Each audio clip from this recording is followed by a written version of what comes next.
we do have a wonderful speaker for you this evening, and I bet that most of you are garden enthusiasts, or at least interested in Aullwood, and I'm so glad that you could come and join us. Tom Hissong is the educational coordinator at Aullwood, and he is our presenter tonight. So, Tom, I'm going to let you... I'll start up the projector. Okay. And thank you for inviting me. You're welcome. It's a real pleasure for me to come and speak to a group of volunteers. People who give of their time and enthusiasm for a topic that they share their love for that topic with others who come to visit that facility. So there's people who volunteer all across this country.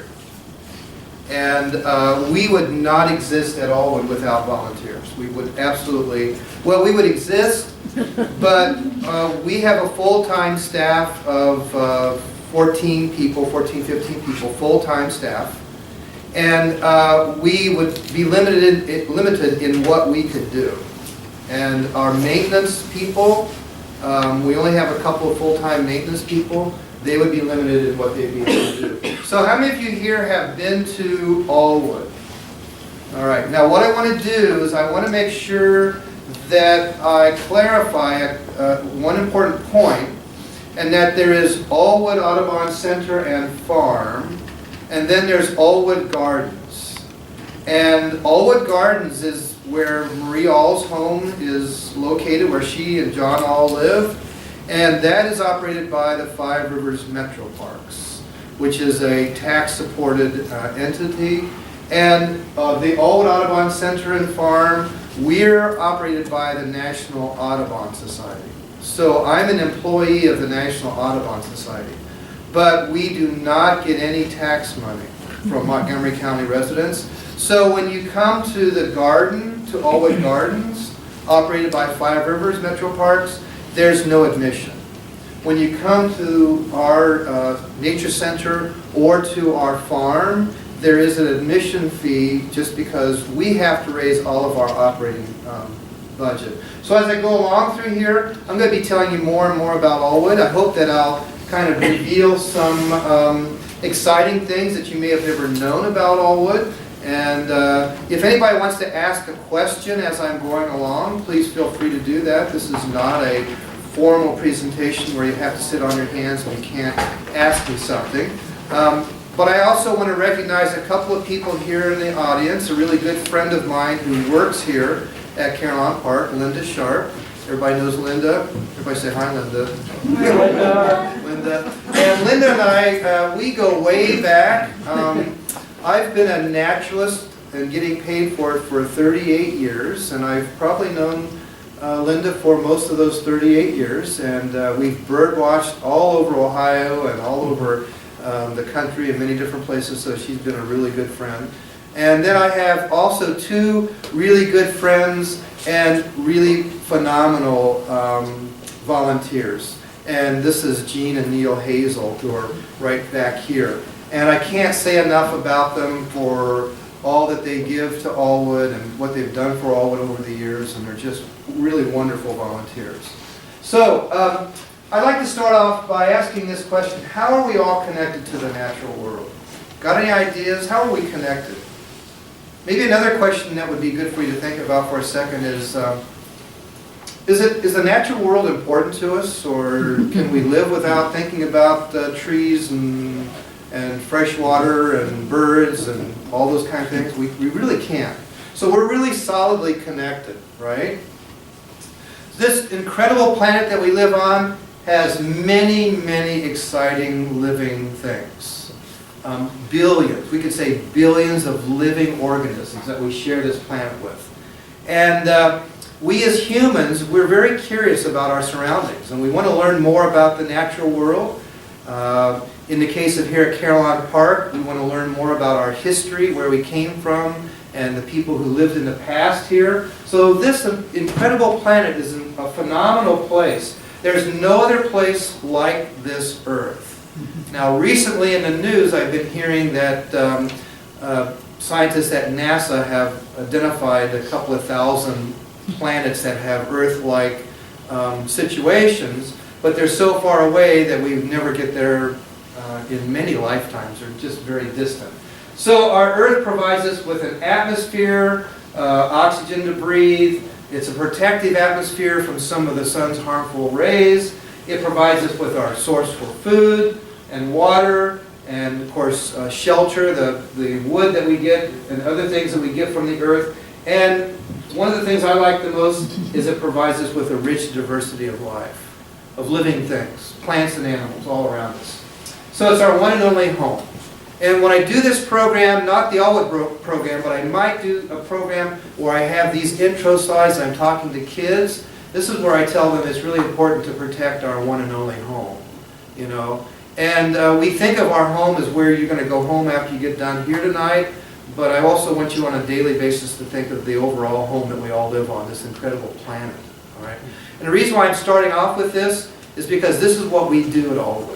At Aullwood, our goal is to teach people who come there about this incredible planet and the importance of protecting it. And I like this statement here: the beauty, wonder, and magnificence of the natural world is all around us if we would only stop to experience and explore it every day. And there's a lot of people that are so busy going back and forth to work, and they've got scheduled to do stuff, that they may not even see that beautiful sunrise. It would be hard to miss for me, but they may be such a hurry. Or they may walk out their door and they may not hear the beauty of a robin singing in the springtime. These are things that are around us all the time. And it's amazing that we have people who come to Aullwood that I have to teach how to stop and look at the things in nature. I have to teach that. For me, I've been doing it all my life. It's what I do. So a bird as common and ordinary as a robin. We see it all the time, but have you ever really stopped and watched the robin and stopped and watched it crook its head and kind of look down on the grass? And some people say, well, they're listening for earthworms. That's actually not true. It's not true. Birds have excellent eyesight, and so what it's doing is it's watching for the movement of earthworms just where that thatch is, right next to the soil. And the earthworms are kind of up at the surface. And so when they see something moving, they start kind of trying to pry that earthworm out of the ground. If you come out to Aullwood, you're going to see a lot of nature all around. And one of my favorite trees along the Stillwater River are the big sycamore trees. And these big sycamore trees were also one of the favorites of John and Marie Aull. And so the Aullwood Audubon Center was founded in 1957 by a woman by the name of Marie Aull. And I think everybody knows about her because you have a statue here to her and information about her. There was a book that was published a number of years ago called A Place Called Aullwood. Alan Horvath was the photographer for that. And this is Marie Aull right here, standing by the big, huge sycamore tree. The sycamore tree that dates back to the time when Christopher Columbus came over and reached this shores of this new world. So it's like 500 plus years old. And so Marie, the story about Marie is very fascinating. We hear a lot about Marie Aull, but we don't necessarily hear as much about John Aull, who was very important as well. And the reason for that is that John Aull passed away in 1955. So I was born in 1954. I was only 1 year old when John Aull passed away. I always knew Marie Aull because my family would go to Aullwood Gardens. My parents and I would be walking through Aullwood Gardens, and there would be Marie Aull kneeled over. She would have on old jeans, and her knees would be dirty with mud, and she'd be pulling the weeds out around her flowers. A phenomenal person. And at that time, when I was that age, she had her hair kind of up in a bun, and she looked old to me at that time, all right? And little would I know that I would go on and come back and work at Aullwood, and then have a chance to go down and sit in her house and talk to her on different days. So that was pretty amazing. Anyways, Marie Aull was from Cincinnati, and her maiden name was Sturwald. So it was Marie Sturwald. She came from a rather affluential family. Her mother was very interested in gardening, and so that's how Marie got her green thumb. And Marie went to the University of Cincinnati. She enrolled in UC, and she was studying to be a school teacher. And while she was at UC, she met a very famous botanist. Her name was Dr. E. Lucy Braun. And E. Lucy Braun still has the most authoritative book on the woody plants of Ohio. It's written by E. Lucy Braun, and she's been passed away for a long time. So her and Marie became very good friends. And I think that Lucy Braun was the person who kind of gave Marie the nature interest. She got the gardening interest from her mother, and I think she got the nature interest from Lucy Braun. Well, if we kind of go forward in time, and I'm not sure of all the details, but this is what I kind of have heard before, and that is that Marie Aull was going on a trip. And I think she was going on a trip to Alaska, and she was taking a train. And she was getting on a train, and I'm not sure where this was, whether it was in Dayton or where, but when she was getting on, this arm reached down and helped her up the steps. This is too good to be true, but that arm belonged to John Aull. Okay? You guys got it, okay? So I think if I can only kind of speculate, he probably looked down the stairs and saw her standing on the platform and helped her up, and he probably thought in his mind, boy, she is a very, very beautiful person. Okay. And so they sat together on the train during the ride and the trip, and they talked about each other's backgrounds and so forth. So by the time that they were ready to part company, he asked her if it would be okay to come to Cincinnati and see her. Now, you know what that means. He was asking her for a date, right? She said, fine, that would be great. But back then, a trip from Dayton to Cincinnati was not just down Interstate 75. It took a longer time, especially with the older model cars and so forth. But he did, and they fell in love, and they got married. Now, John was over 30 years older than Marie, okay? No big deal. They were in love. They loved each other very much. And so John, he came from a rather affluential background. He and his brother owned a box manufacturing company here in Dayton. And I believe that they made, some of the products that they made were these boxes that you would get like a dozen roses in, sort of the floral type boxes. Anyways, he bought this land out along the Stillwater River, several hundred acres of land before the 1913 flood. And on that land, part of it was a farm, and then the other part had this two-story brown house, that he fixed up, and on the weekends he would come out from Dayton after having a busy work week, and he would relax in that home. So when he got married to Marie, they lived in Dayton for, I don't know, maybe a year or two, and then they came out and they lived in that house, all right? And that house was actually that house right there, all right? So Marie lived the remainder of her life in that house, and from my understanding, she lived in that house close to 80, if not over 80 years of her life was she lived in that home, all right? So John Aull passed away in 1955. And part of that land that John had bought had been a farm, about a 70-acre farm. John and Marie were both solid members of the National Audubon Society. They supported it financially. And so one year after John had passed away, Marie went to an Audubon camp in Wisconsin. And she got to talking to some of the naturalist staff there and told them about her home in Dayton, and how she had this 70 acres of land that was a farm. And she wasn't quite sure what she was going to do with the farm. And so those naturalists kind of said to her, why don't you think about the possibility of donating that land to the National Audubon Society? And she did. She thought about that. She came back home to Dayton, and she called up John Baker, who at that time was the president of National Audubon. And she said, John, I have this land here in Dayton. I'm not quite sure what to do with it. It's an old farm. It's still being farmed. But I'm considering maybe giving it to you, to the National Audubon. And John Baker said, well, we'll send out a couple of staff and they'll walk the property. Which they did. And they reported back to New York to John Baker. And they said there was nothing there that would warrant it being an Audubon sanctuary. There weren't any endangered plant species or endangered animals. But it was close to the city of Dayton, and it would be a great place for a nature center. And at that time, John Baker and the Audubon Society were going towards nature education and building these nature centers. So Marie was very excited. In her life, she loved three things. She loved John, she loved children, she never had children of her own, and she loved nature. And she thought, what better could happen than for me to give this land of 70 acres and it to become a nature center for children to come to. So at that time, she made that decision, and she told John Baker, I'm going to give this land and money when I pass away. And John Baker said, Marie, why don't you do it now? That way you can see it become a nature center. You can come and you can see the kids come to the center. You can watch their faces light up as they discover things out on the trail. You can see the activities. So that's what she did. Now, if she had not done that, I would not be standing here tonight, quite honestly, all right? Because I'm a product of Aullwood. I grew up in Inglewood, and I took classes at Aullwood on Saturdays. And that smell of nature centers, you guys know how nature centers smell. You walk into a nature center, and you know you're in a nature center. You could blindfold me and take me into any nature center in the country.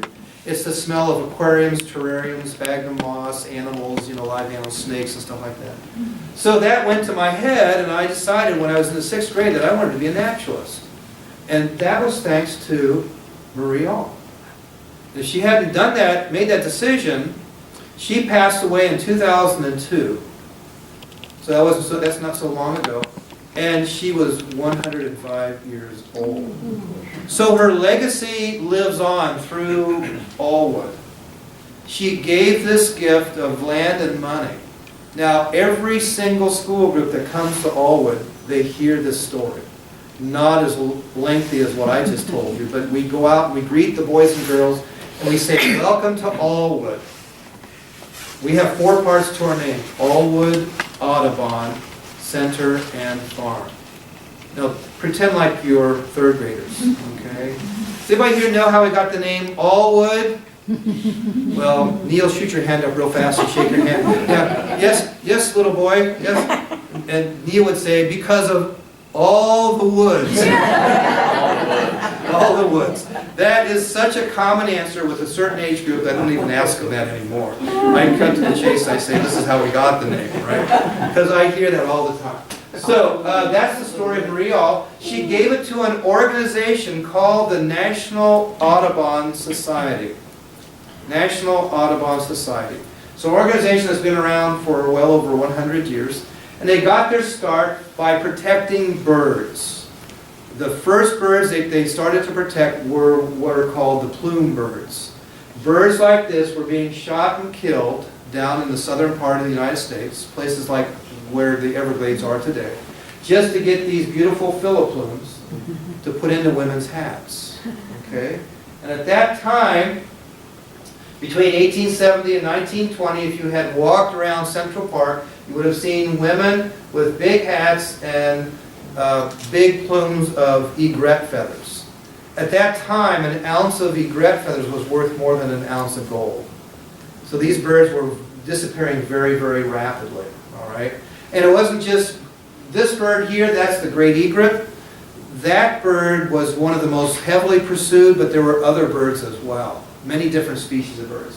So people got together who loved birds, loved nature, and said, if this continues, these plume birds are going to be gone.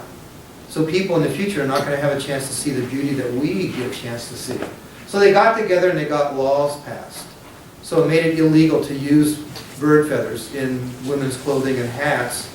And then out of that protection of birds, it went on from there, so that today all of our birds are protected by both federal and state law. So like if you go out and you shoot a robin in your tree, you've broken both the federal and the state law. All right? Because, yeah. What about Canada geese? There are birds that are what we call game birds, right? And Canada geese are a game bird, and so there are seasons for hunting of Canada geese and mallards and waterfowl and things like When that. did they start that, do you know? Sorry, what, the hunting? Really, weren't they on the endangered list for a while? Canada geese, I don't think they were ever endangered in the United States, but probably in Ohio they were not very common. Okay. When I was a kid, to see a flock of Canada geese fly over, everybody run outside and look, say, Right. look, there's Canada geese. Wow, that's really exciting. So anyways, the organization Audubon is named after a guy by the name of John James Audubon. Really a very fascinating person. I could tell you a whole One of these days I'm going to put together a program on John James Audubon. I'm really interested in him. He was an early pioneer naturalist who happened to be very gifted in the area of art. He was an artist. And he set out to paint all of the birds of North America. And what he did is he roamed, this was the early 1800s, and he roamed around eastern United States. He spent a great deal of time up and down the Ohio River. For a period of time he lived in Louisville. He also moved on down to Henderson, Kentucky, and he lived in Henderson, Kentucky for a while. And he did watercolors. And he would actually go out and he would shoot birds, because back then he didn't have the optics, they didn't have the binoculars, and he would skin them, and then he would pin them out on a board that had graph paper behind it, kind of square-inch areas, so that he could look at that, and then over here where he was painting, he would then paint the life-size version, watercolor painting. So to make money then, he decided, well, I'm going to take my watercolors and see if I can get somebody to engrave plates and print them. And so he went to England. And he had somebody by the name of Havel who, very incredible. The work of this is phenomenal, but they made these big copper plates. And the first version that they did, Birds of America, was called the Elephant Portfolio. And the size of paper, the printer's term is elephant. It's this big, and these birds were life-size. So back then, to subscribe to get a full set would cost a lot of money. Okay, but these were all printed by black ink, and then they were all hand-tinted. Has anybody here ever seen original Audubon prints before? Anybody been anywhere? We actually have one down at the Dayton Montgomery County Library, but it's down in their vault. For me, with my passion, I stand there and I drool. Because to know what it took to get to that point to be printed, and they were all hand-tinted. So that was John James Audubon. So what he did is he turned people's attention at that time to the beauty of birds. So what better name to select to be the champion for an organization that wants to protect birds than Audubon, John James Audubon. So that's how that name came to be. This is a photograph I took up at Lake Erie. This is our symbol. This is the symbol of the National Audubon Society. It's a bird called a great egret. So fortunately today, you can see them. During spring migration, you might walk across the road over here and look down on the Great Miami, and you might see about a half a dozen great egrets down there wading in the water, because they migrate through here on their way up to northern Ohio. So those people who were foresighted enough to protect these birds, they gave us all a gift. And we continue giving that gift forward by protecting our habitats for birds like these great egrets. So it's pretty neat. There is the emblem. We call this the bird and the word. The bird is the great egret and the word is Audubon. So that's our rich history. So when Mrs. Aull gave the land to the National Audubon Society, remember I said the land she gave was 70 acres and it had been a farm.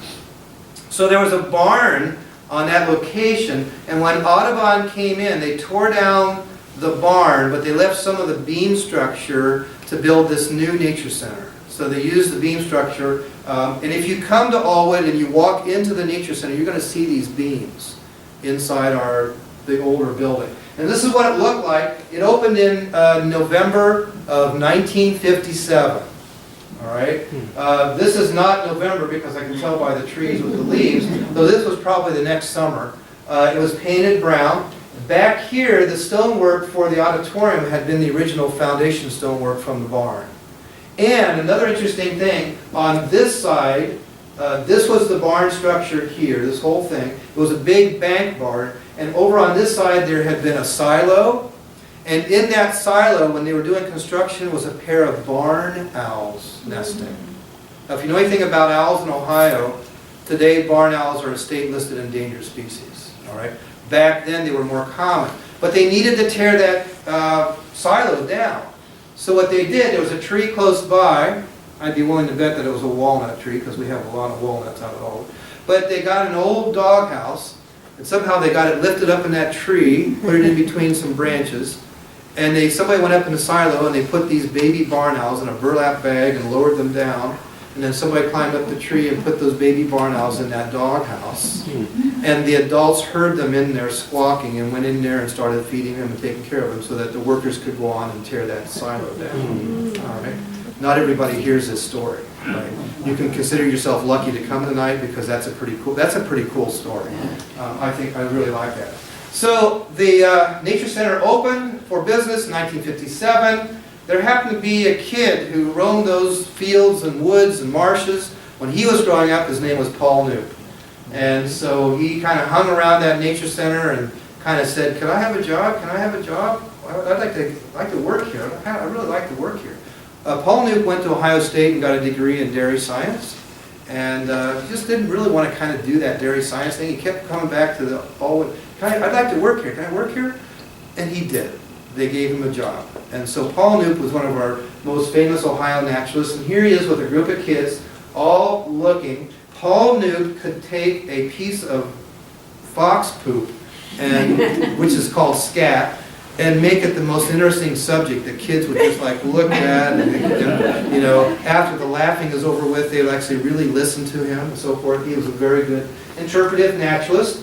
And Paul, actually, I'm in the position that Paul was in. He retired, it'll be 20 years next year, 20 years ago. He lives down in Hocking County, and he's doing very well. But here's a group of kids.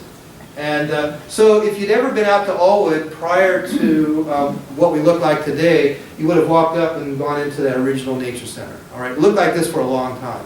Has anybody been to Aullwood since it looked like this? Since we've actually added on? Okay, so what happened is I started at Aullwood in 1994, and a couple of years after I started, we sat down as a staff and said, this nature center is just bulging at the seams with activity. During the summertime, the kids have to sit on the floor in the auditorium or out in the hallways. We really need to do something. So we realized that we needed to expand. So we got with architects and they came up with a plan, and we began construction in, must have been the summer of, let's see here, 1999 maybe or so, thereabouts. And so basically this is the results. This is as you walk up today. We have a new lobby. This is our nature store. And let's see if I got another picture here. Yep, here's kind of stepping back. We have a whole wing that has several classrooms and a big auditorium. We use our facility, we rent our facility for weddings and receptions. So that's part of our operating budget. So our operating budget, I mentioned that we're not part of Five Rivers Metro Parks. So we have about a $1.3 million operating budget, annual budget. Over the years, Aullwood has been very good at building its endowment. So we have a very large endowment. I think our endowment is about $12 million. Neil, do you know? About, I think it is. Anyways, so a big percentage of our budget comes from that. But we also charge admission. If you're a member of National Audubon, it's free admission. If you're a member of Friends of Aullwood, which is a membership support organization, very good thing to join if you're interested. And then we also make our money from school group tuitions, field trip tuitions. We write a lot of grants. We're right now working on a $16,000 grant that we got from the Jennings Foundation on a project that we're working on. So that's the Nature Center. Mrs. Aull heard the late 50s.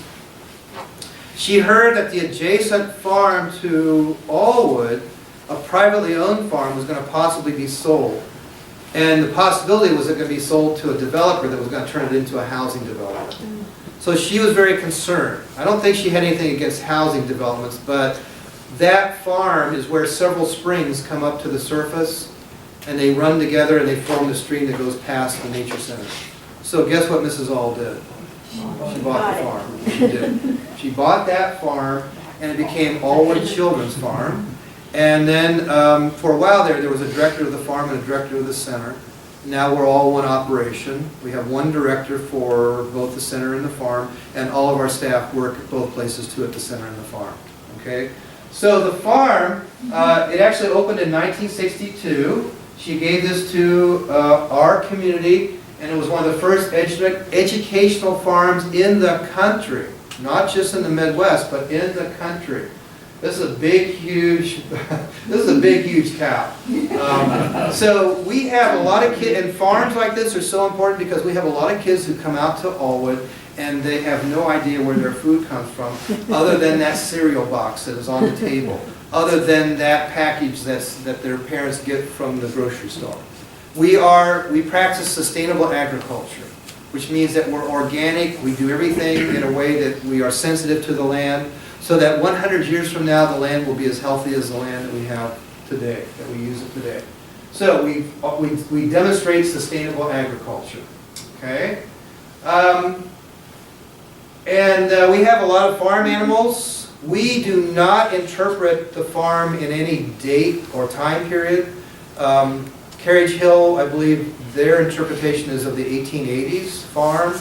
Ours is like a farm that you'd see today, okay? A small family farm.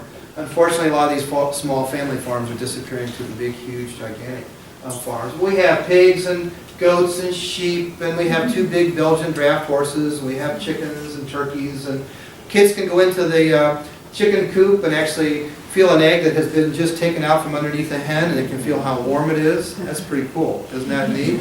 Now, guess what? When I was a kid, I could go with my parents right up to West Milton, and my grandparents had a farm out in the country.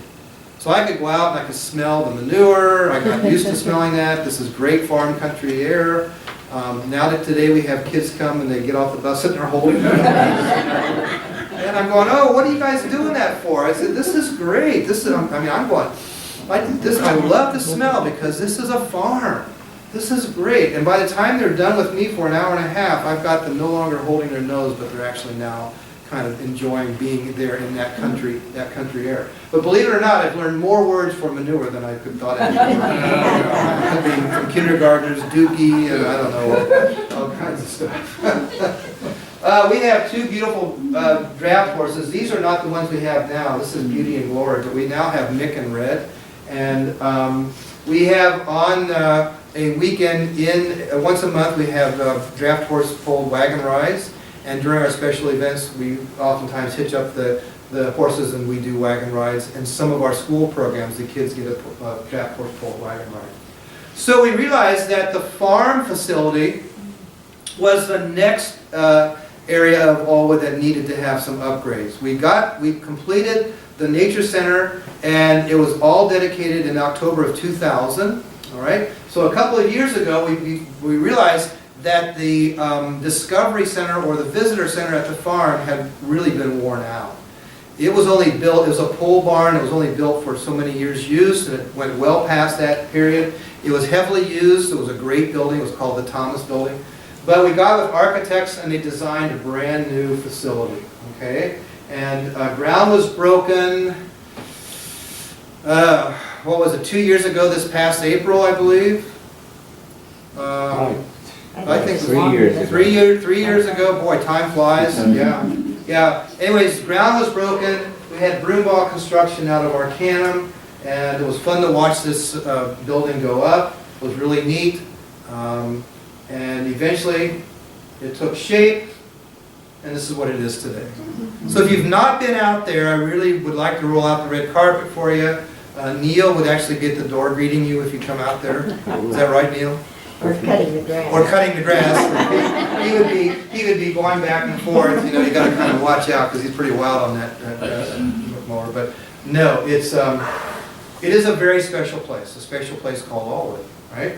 So we do a lot of things at Aullwood through the year.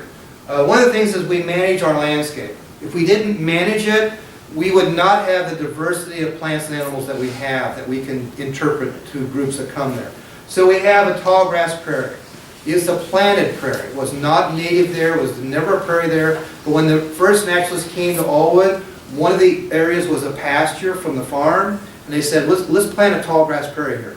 Tall grass prairies are a native grassland habitat to Ohio. Okay? A lot of people think that prairies are out west, but we had them here in Ohio when the first settlers came in. So we actually burn parts of the prairie once a year. We haven't burned it now for a couple of years, but it's not critical that you burn it every year. But the reason why we burn it is to keep the hardwood plants, the trees out from coming in. If we did nothing, eventually this, through succession, would turn back into a forest area. Okay. We do this because we want to have a rich diversity of living things on our property.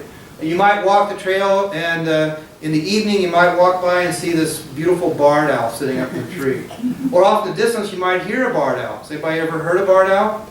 Woo, woo, woo, woo, woo, woo, woo, woo. Kind of like that. I'm not quite a barred owl yet, but Neil's looking at me. But that, it says, actually, if you put words to it, it sounds like it's saying, "Who cooks for you? Who cooks for you all?" And we have every living thing under the sun. We have down on the ground, get on your hands and knees. We have the little microscopic mushrooms. We have in the springtime, it's great to come out there. We have one of Mrs. Aull's favorite flowers, the Virginia bluebells. All right, this carpets the forest floor. These spring ephemerals. This is actually called celandine poppy, or we call it wood poppy. Our official state flower, which is large flowered trillium. We have migratory birds that stop and rest and feed at Aullwood on their way north. This is a little warbler called a black-throated green warbler. Black-throated green warbler. We even have some incredible birds that nest at Aullwood. This would be not your cardinal. This is why we don't call cardinals red birds, because there's other birds that are red. This is a male scarlet tanager. And in the wintertime, this bird now is down, it's going to be down in the wintertime along the Amazon River. And then next February it's going to make the journey north, and it could call Aullwood its home for the summertime, raise its young, and then turn around in the fall and head back south again. So we are an important sanctuary. We're a migratory stopping point, but we're also a nesting area for a lot of birds. That's my real passion, are birds. As a naturalist, I study everything, but I love birds. We have mammals, lots of different squirrels. We have white-tailed deer. We have coyotes. We have, believe it or not, people have observed river otters along the Stillwater River. So they're actually coming into western Ohio, river otters. So there was a point in time when we did not have beavers in Ohio. And now beavers are in all 88 counties of Ohio. They're all over the place. Any beavers out the deer here? Oh yeah, you know they're there because you see where they've chewed down trees along the Stillwater River. And they don't build dams across the river. Can't do that, but they build bank lodges up against the bank. Yeah. We do have a lot of deer, but Five Rivers Metro Parks is kind of quietly culling them out. It's not a big thing in the newspaper because some people don't understand wildlife management and what has to be done. But we have a variety of trees. We probably have about 75 species of woody plants, woody trees, including sugar maples. In the summertime, you might come and see one of the most beautiful wildflowers. This is called Queen of the Prairie. And as we go into late summer, we begin to see the migration of monarch butterflies that stop and nectar on some of our plants. If you walk in the prairie in the summertime, you might discover an insect called a wheel bug. It gets that name because of this cog wheel on the back here. All right. This is an insect that you don't want to handle very much because you see this right here. That's its mouth part. It's a piercing mouth part. So what this insect does is it walks through the plants and it comes across the caterpillar, puts that hypodermic needle in and sucks the juices out. Aren't we all glad we don't live in the insect world? Yeah, it really is. Pretty neat. And then by the time we get into late summer, right now this is happening, is we see those milkweeds that were blooming in the summer now going to seed. And then the colors. The colors have come and gone. I lead a Thursday morning walk for adults every Thursday year-round. It goes from 8 to 9:30. You're all welcome to come out there, show up at the front parking lot. We have regulars that come every single week. We observe the seasonal changes. And today we said, boy, the landscape is really looking like winter now because, you know, the leaves are pretty much off. So, why do we do the things we do?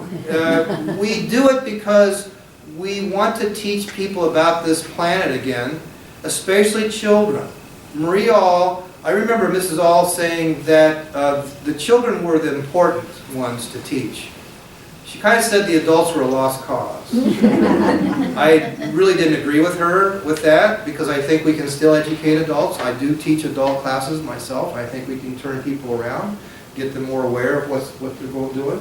But there was a man by the name of Richard Louv who a couple years ago wrote a book, Last Child in the Woods, Nature Deficit Disorder, and it's about our kids not getting outside as much anymore. They're sitting in front of computers. And this quote is in that book. I like to play indoors better because that's where all the electrical outlets are. Fourth grader, San Diego. That is scary. Seriously, that's scary. Okay. So what we do best at Aullwood with younger kids is we develop in them a sense of wonder. And the first thing to do is when we get kids outside is to say there's nothing to be afraid of. And we don't take younger kids down the trail and go, that's a that and that's a that, and you hear that bird up there, that's a that and that's a that. We actually have leaders who are role models, our naturalists. We also have a series of interns that come and live at Aullwood, and they work alongside the naturalists. And so we exemplify a behavior going, wow, look at that interesting animal there. What do you think it is? We ask these open-ended questions. What do you think it is? How do you think it feeds? What do you think it likes to eat? How does it protect itself? You think it kind of blends in with its surroundings? What's that called when it blends in?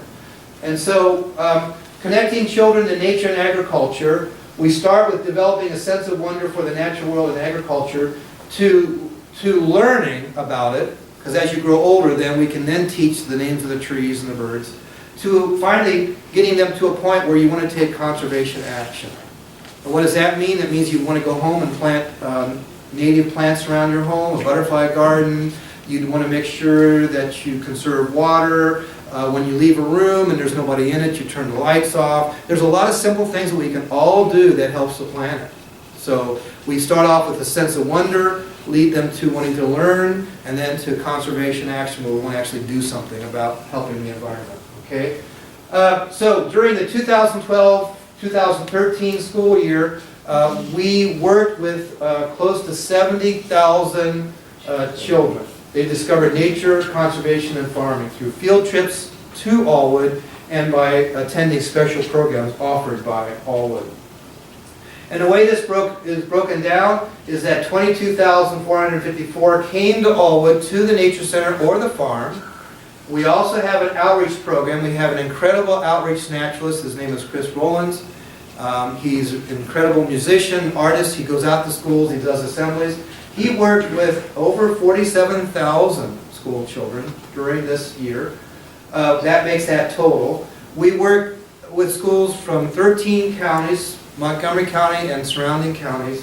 We've worked with 20 school systems and 161 individual schools or institutions. That's something we're very, very proud of. It takes a lot of work to do all that stuff. So if they come to Aullwood, they might have a variety of choices for guided field trip experiences. They might do a program that's called Birds, Flight, and the Rights. I have a group tomorrow morning that's going to be out there. And we actually developed this when Dayton was celebrating the 100th anniversary of flight. We said, how can we as a nature center plug into that? And we said, well, you know, things have been flying in nature before the Wright brothers learned to fly. How about if we develop a school curriculum where we talk about the Wright brothers, but we also talk about the things that fly in nature. So that's what we do. So they come, they learn about the forces of flight, but we also talk about tree seeds, we talk about insect flight, we talk about mammal flight, which would be bats, we talk about bird flight, things like that. It's pretty neat. We do a program that's called Birds of Prey. We talk about both the daytime birds of prey and the nighttime birds of prey. And one of the really exciting things with this is that the kids get a chance to open up and study an owl pellet. Anybody here ever experienced an owl pellet? Really? Yeah? Okay. You open it up and it's actually not poop. It's actually when they eat something like a mouse or a bird, they can't digest the fur and the feathers, so they regurgitate this little package of bones. And so kids dissect those things. We have a program called Comparing Communities. It's a basic study of ecology. So we talk about producers, consumers, decomposers. We talk about food chains, predator-prey. Yeah. Where do you find those pellets then? We actually buy them from a place out in Washington State. Yeah, they're expensive. They're like I don't know, $3 a piece, but that's part of the tuition that we charge. But boy, it's a big deal. It really is. When we go through owl pellets like you would not believe. Yeah. So this is comparing communities. We have one that's called Farmyard Adventures, and most of our school programs are an hour and a half in length. They are guided so that when the group bus comes, they get off the bus, we have leaders there, we divide them up into groups. We try to have no more than 10 kids per leader. That's kind of a good number.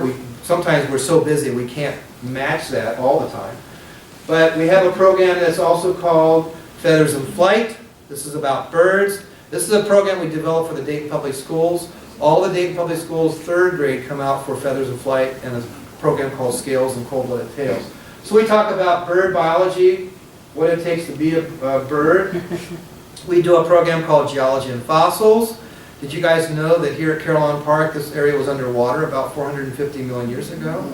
Okay, and so underneath us, the bedrock foundation is packed full of fossils. And close at walking distance to the nature center is we have an outcrop. So we first have an inside program, and then we walk down and we look at the stream, we talk about erosion, rocks and minerals, things like that. This is where you can get handfuls of fossils. We do one that's a basic nature exploration. We use our 5 senses. This is more for preschool, kindergarten, first, second, third grade. We have one called Ohio Visions of the Past. We start back at the time of Dayton under the sea. We move forward to the Ice Age. You might have had these animals in your backyard, like a big woolly mammoth. And then we do a lot about what did the native settlers see when they came to Ohio, and how did they survive. And the fact that they got a lot of their medicines from knowing the plants, knowing what kind of plants would do certain things. We know that they actually cleared the land, and if we were in their case, we'd have to do the same thing. It's a matter of survival, all right? We do one called Scales and Cold-Blooded Tales, about reptiles and amphibians. And we have seasonal guided field trips. These are trips that we can only offer because of something going on at a certain time of the year. Like right now, we're doing candle dipping. And we actually have a program. We talk about energy, the history of lighting. We talk about renewable and non-renewable resources. And then kids get a chance to dip a candle that is about 50% beeswax and 50% paraffin. And we do this on the weekends, on Saturdays and Sundays, all the way up until just before Christmas. And it's at 2:30. And you would have to pay the admission fee and then $1 per candle. But it's pretty neat thing. And then this is really exciting. We actually have this program. It's called Enchanted Forest. And at this several days during the year, it's in October, we actually have some of the forest animals, they actually grow to be bigger, and they can talk. And it's really pretty amazing. You actually go out there and you go out and you make arrangements with these animals. We'll say, okay, Mr. Groundhog, would you be here? And when we bring a group of kids around, would you tell them your story, how you live and how many young and, you know, whatever. What? You guys, you think this is actually somebody in a costume? Okay, all right, it is.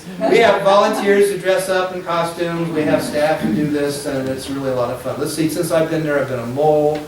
I was a skunk this year. That part really stunk. I was a scarlet tanager one year. I've been a great blue heron. I've been a great horned owl.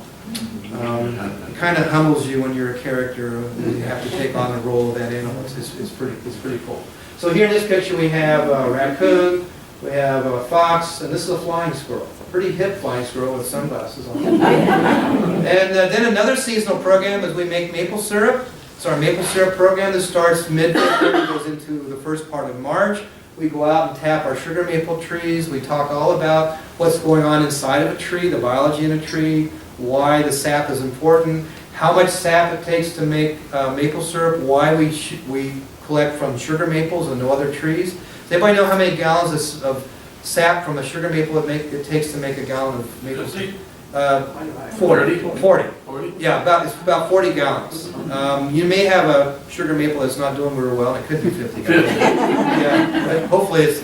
Anyways, and we actually have a sugar house with an evaporator in there, and liquid is taken in there and it's boiled and all that is evaporated off. We have a program that's seasonal. It's called Utter Delight. Everybody get it? Utter Delight. Yeah. And it's about some of the farm animals that give milk, and the kids actually have a chance to either make butter or cream. So that's Do you get to milk them? no. Well, actually, we don't have a dairy cow, but we have goats that can be milked.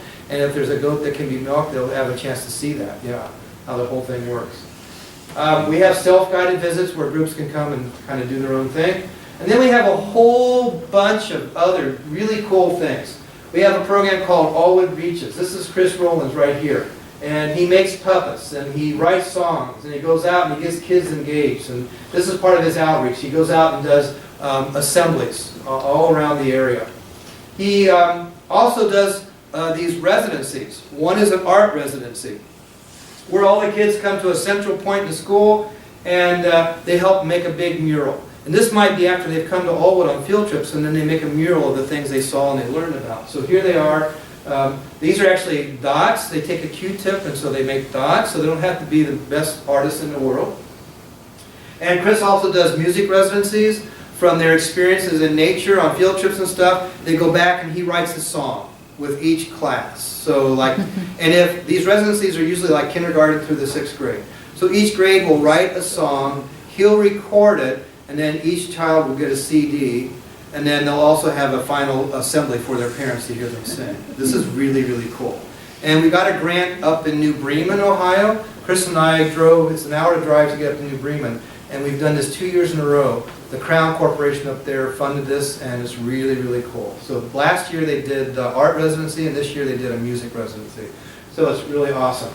It's fun to go watch Chris teach the kids. The kids actually help him write the words. And he kind of helps them along a lot, and then he records them. We have a program called our Avian Art Contest. We work with several schools that we select.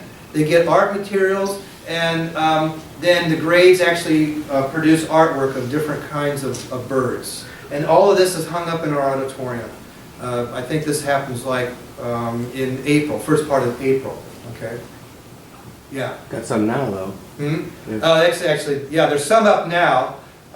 That was kind of stuff that we had. But we also do a program called Aullwood Reads.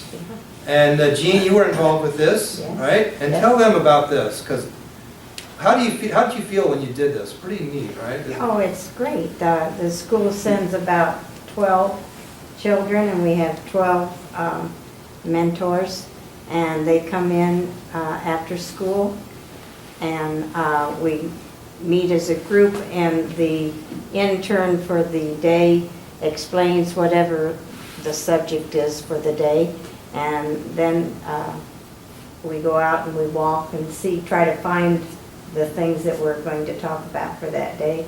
Then we come back and we read some books together. So each time that they meet, there's a theme. Yes. So it might be birds, it might be mammals, it might be farm animals.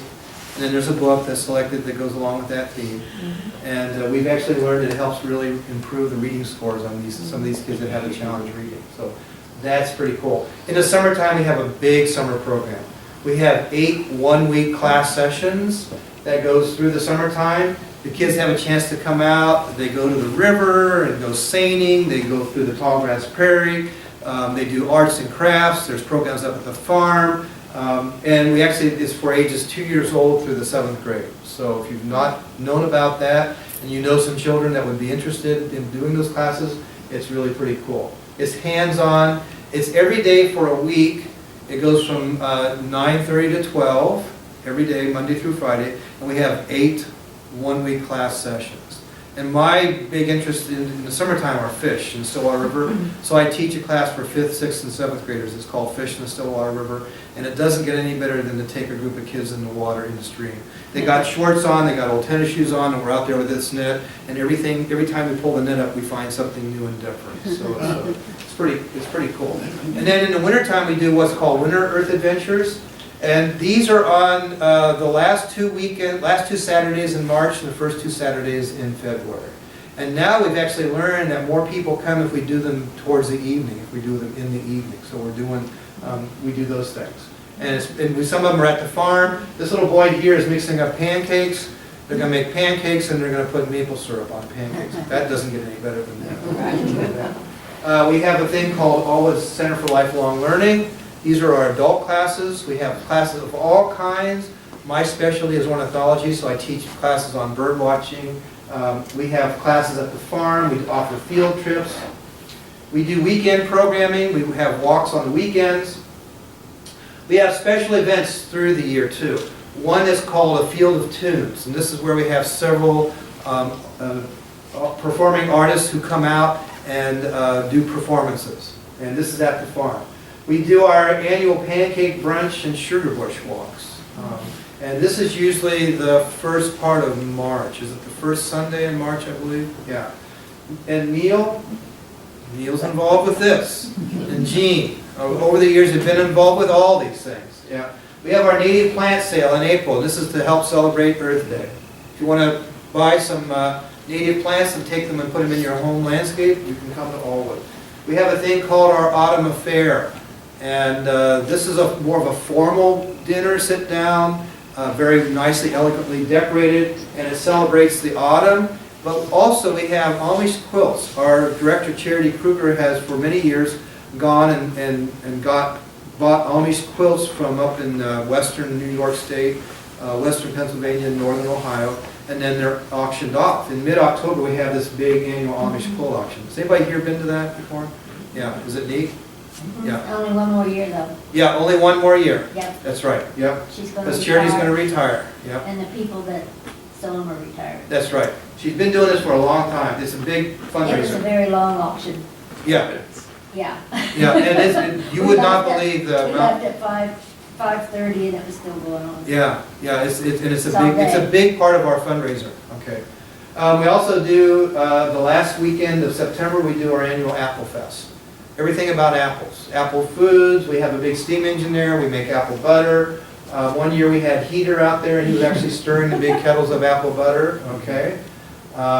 It's just a lot of fun. And then we have some other special things. The first Saturday in November, we do our annual Happy Bird Day. We have people who help build birdhouses, and Neil has been on our birdhouse building team now for 2 years. And he just recently got the bandages taken off of his fingers. And he's only got 4 fingers on one hand. No, but it's kind of neat to watch these guys and helping young kids build a birdhouse or a bird feeder. We bring out our red-tailed hawk, and we have bird banders there and things like that. We just had our annual museum holiday shop around. It's on the second Saturday. That just occurred. And Carillon Park store was there, and Air Force Museum, and Boonshoff, and of course it helps us because it draws people out to Aullwood, and we have a big store there. Anybody gone to that? Yeah, that's pretty cool, really neat. And then we have a thing called our Birds, Boughs, and Berries. This is a brunch, and again, it's another fundraiser, and it's usually at someone's home, really very nice, elegant home, very well decorated. And then coming up the Saturday after Thanksgiving is our annual holiday open house and art fair. And again, a lot of activities, a lot of artisans, the crafts that they've made, photography or weaving or many different kinds of things. And then coming up, I think that this is the second Saturday in December, is we have something that's called Breakfast with Woodland Santa. And that is not me, but this guy was Woodland Santa for maybe only 1 year, and something happened, so they looked for. So I said, oh, I'll be Woodland Santa, and so that's why I grew this beard. Oh. It's a tough job, but somebody has to do it. I probably wouldn't grow the beard if it wasn't for the fact that I am Woodland Santa in December. The first time I ever did that, it made me really appreciate being a Santa Claus, because to have kids come up and sit on your lap and tell you what they want, and they're all dressed up. Many of them are like dressed up and they're nice, and it's just really cool. And we have our auditorium decorated, the tables are all set up. Wendy, our store manager, just does a great job coordinating this, so that's pretty cool. We have over 800 volunteers who contribute time and talent to Aullwood. We say over 800. Many of them come for these big special events.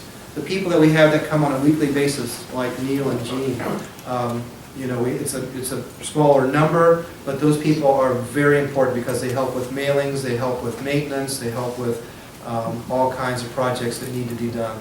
It's really, really great. So I want to thank everybody. I hope you learned a little bit more about who Aullwood is, who we are. It's good for you guys to know this here at Carillon, because you may have visitors from out of state or out of town who, as they come here and they walk around and they see this wonderful, incredible facility, then you could say if you have time while you're in town, you might head up on the north side of Dayton if you're interested in nature centers, and also a very beautiful garden. It's a place called Aullwood Audubon Center and Aullwood Garden. We have a lot of treasures here in the Dayton area. And these treasures would not exist or would not be interpreted if it wasn't for, again, the wonderful work that volunteers do. So I want to thank you, just from the standpoint, I know how important you guys are to this facility, and I also am very appreciative all the time of the people who work at Aullwood. So thank you very much. Thank you.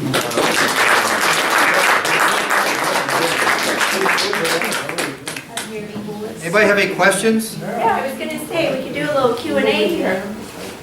Susan? Or did I answer all? Yeah. Yeah, I have 2 questions. Are dogs allowed? Yes. On a leash. Yeah, on the trail. just in case there's another couple that has a dog out there, so just Yeah. got on a leash. And the other question I have is on the ash trees. Yes. Are there a lot of ash trees there, and are you losing them? Yes. As far as percentage of trees in the forest that we have in Aullwood, I would definitely say that ash make up probably, well, in some areas there's more ash than others, but probably overall, we took the whole acreage, maybe about 20% of the trees are ash trees. So it's not huge, but it's going to be noticeable when they disappear. Yeah. You have a problem with the rapid spread of coyotes? No, we don't, really. We have coyotes out there, but we actually had coming up in January and February, we actually have what's called our Winter Speaker Series. It's at 2:30 on Sunday afternoons at the Nature Center. And last year or the year before, we had a guy from Ohio State who is an expert on coyotes. And you should have been there and heard that because according to him, coyotes are not a problem. They coexist and they fit in, and we just sometimes they present themselves as a problem, but this guy was really good and very knowledgeable about coyotes. They've got to have a bad rap. They've gotten a bad rap. They have. They have a very high fidelity to their mate, which is really quite phenomenal in the animal world. They're very clean animals. They're very focused, and they're very intelligent too. Yeah. My neighbor just told me the other day that he shot coyotes out the back. I said, like, what are you doing? And he's got a little dog, so he's worried about the little dog. But he's got the dog in a fence, so go figure. Or has he heard about taking it inside at night? No kidding. Yeah. It boils down to common sense with a lot of these things. Okay, I have a bird question for you. Yeah.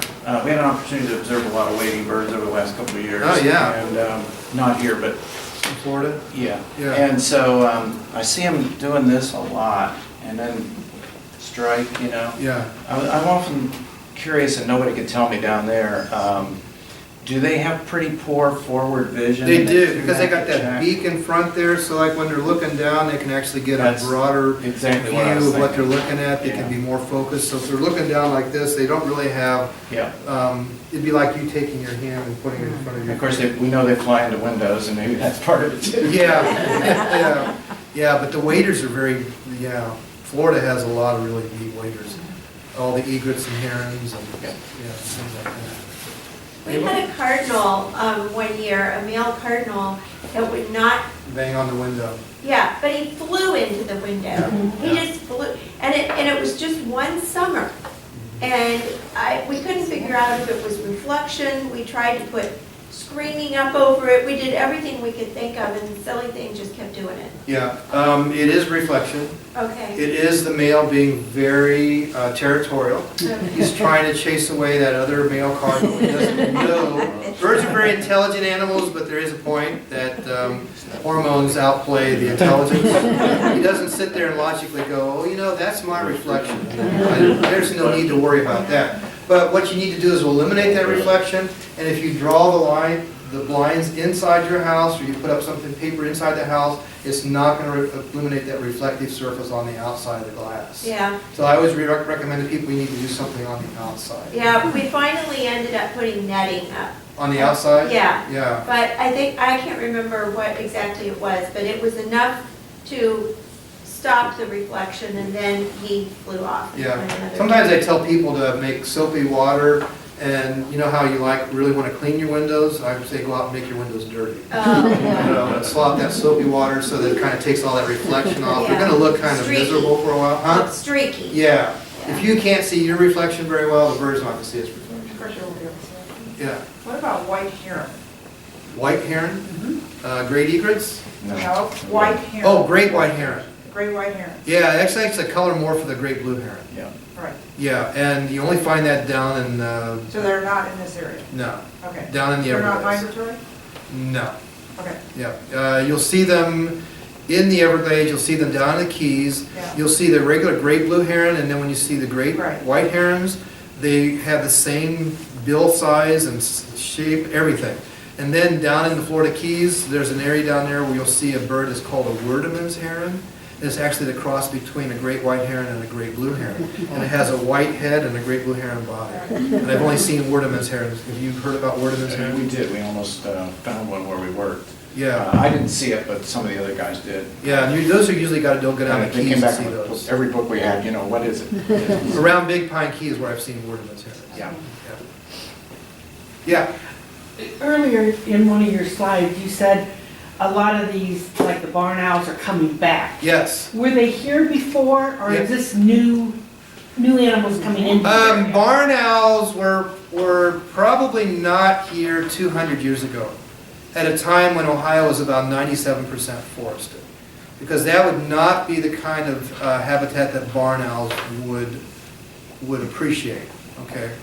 So when the settlers came in and they began to cut the trees down and started farming, the first farming was oftentimes pastures, where they would pasture their livestock, sort of like the Amish way they farm today. So there's going to be more grass fields and stuff. And also at a time when I was growing up, every field had fence rows around it. So those fence rows all had habitat for mice and other rodents and stuff. So that's why the barn owl actually came in when the trees were cut and did very well. But then another owl came in, and I don't know if I've heard that it's a possibility that the great horned owl actually might have come in, and the great horned owls will eat other owls, and whether they impacted barn owls or not, that's a real possibility. Yeah. But they are barn owls. Well, and another thing, the two impacted barn owls populations is that as the old barn buildings fell down or collapsed, farmers would then rebuild these steel barns, and there wouldn't be a single hole or any place that a barn owl could get inside the barn nest. They are truly named barn owls because they like to nest in old house structures or old barns.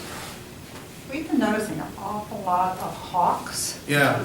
Is that unusual, or is that just the time of year, or, I mean, there's a lot of them out. You're being very observant. Because I think a lot of people would say but yeah, there's typically, on any given day, you could drive the roads around Dayton area and you could check off, and you could have, the most common hawk that we have is the red-tailed hawk, very common. About this big. At this time of year, you can easily see them sitting up in the trees, and they have an all-white chest. Some of them have a belly band, so that's how you can tell but we also have Cooper's hawks. And there's probably Cooper's hawk population went up when more and more people started feeding birds, because birds are concentrated at the feeders, and these Cooper's hawks are birds that eat other birds. Okay? So they'll come in. It's like a new term for bird feeder. Right? You feed the birds sunflower seeds, but you're also feeding the Cooper's hawk the birds that eat the sunflower seeds. That's okay. If anybody sees a Cooper's hawk, and comes in and takes a bird, you shouldn't feel bad. Like it comes in and takes a beautiful male red cardinal, right? Because if all the cardinals this year, all of them hatched, they all grew up, and they all had young next year, and they all hatched, and they all grew up, eventually the cardinals would reproduce exponentially, and they would eat their food source. And starvation is a far worse enemy to living things in the wild than predation. So predators are actually very good animals. We just look down the end of our nose at wolves and coyotes and hawks and owls, because they appear to be very vicious killers of other animals, and we don't like that. They aren't. They actually do a very important role in the food chain. They're very important animals. Yeah. They could get rid of some of our field mice, right? Yeah, right. I mean, just think what happens if we wouldn't have all these birds. So a lot of times the raptor population goes up and down based upon the population of the rodents and stuff. How many hawks and falcons do we have in this area? Different varieties. Yeah, well, there's different groups of daytime birds of prey. There are one group that are called the accipiters, and these are the sharpshin, the Cooper's hawk. We get a northern goshawk that comes down from Canada, but that's very rare. So the two common ones are the sharpshin and the Cooper's hawk. They got short, rounded wings and a long, narrow tail, and therefore maneuverability for chasing birds. Then we have a group of birds that are called buteos. These are the big broad-winged birds, and they have fanned-out tails. And so the red-tailed hawk, the broad-winged hawk, the red-shouldered hawk. In the wintertime from Canada, we have rough-legged hawks that come down from Canada. And then we have falcons, okay? And falcons have recently been reclassified as not related to the daytime birds of prey. They've been shot up on the evolutionary scale. Very interesting for anybody who studies birds. And so here in Ohio, our falcons, we have the kestrel, which when I was a kid used to be called sparrowhawk. We have the peregrine falcon that has made a comeback. We have them nesting here in downtown Dayton. And then on occasion we'll see a little falcon that's called a merlin, all right, a merlin. And they actually chase and catch shorebirds. And I could probably count on maybe one hand how many merlins I've ever seen total. Maybe a little bit more, but that's not a very commonly seen bird. You got to be in the right place at the right time. Your chances of seeing a peregrine falcon are probably way more good than seeing a merlin. And then sometimes we might get a Jura falcon. These are the all-white falcons, and they come down from the north. People just pass out. They just go ballistic. They drive hundreds of miles to see a white Jura falcon, you know. And yeah, I mean, and bird watching is a huge, gigantic hobby. More people, they say, bird watch than those people who hunt, fish, and golf combined. Wow. More people, and that includes everybody who sits inside their house looking out at birds, to everybody who is out bird watching every single day or every single weekend, and they keep a life list, and they buy lots of clothing, they buy expensive binoculars. It's really big. Big business. It's really big business, yeah. Yeah. And when I was a kid growing up, the thought of anybody being a bird watcher was, the adage was the little old lady in combat boots going around shaking the bushes. The birds would come out. That was the image, right? You're a bird watcher? And kind of look at you kind of strange. Now everybody's going, you watch birds? I've heard about that. I've heard about that. That's pretty neat, yeah. Obviously you guys here are bird watchers, right? Well, we worked in Everglades National Park. Oh, wow, yeah. And I've led trips down there. I led 8 different trips to the Everglades. I know a lot of the areas down there. There's one road down there that goes off of the road that goes back to Anhinga Trail. That is where I saw my first barn owl in Aull. Little known fact about that place is only about 3 to 4 months is really fabulous. The rest of it, you got to hunt like crazy for birds. Yeah, and I just saw on Facebook, Everglades National Park is on Facebook, and they posted a picture that this tourist took of a Florida panther.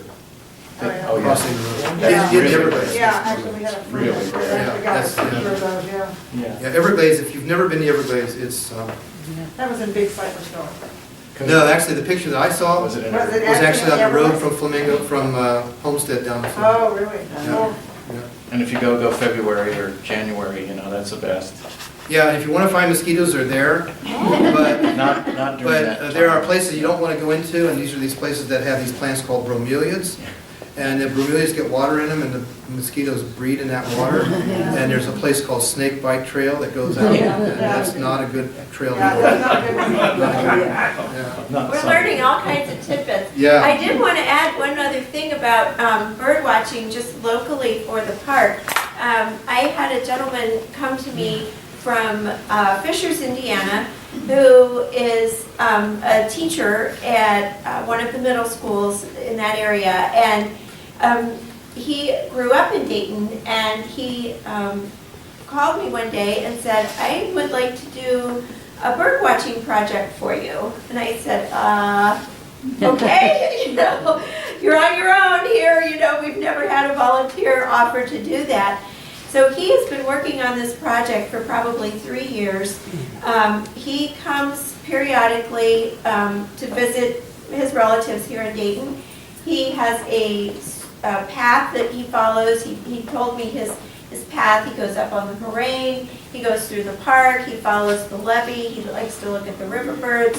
So he has compiled a huge spreadsheet of all of the birds that he's seen right here in our own park area. And he updates it for us, and the goal is that eventually we'll put together a brochure. The checklist. Right, and that we'll be able to share that with visitors. And so if people come to the park and say, you know, we can say that if you are a bird watcher, these are the birds that you might want to look for during this season or this month. Yeah, that's really cool. So I think it's a goal, it's a long-range goal, but we're working slowly towards That's it. very cool, very neat. Well, thank you so much You're for welcome. coming tonight, Tom. I think everyone enjoyed your presentation. Very nice.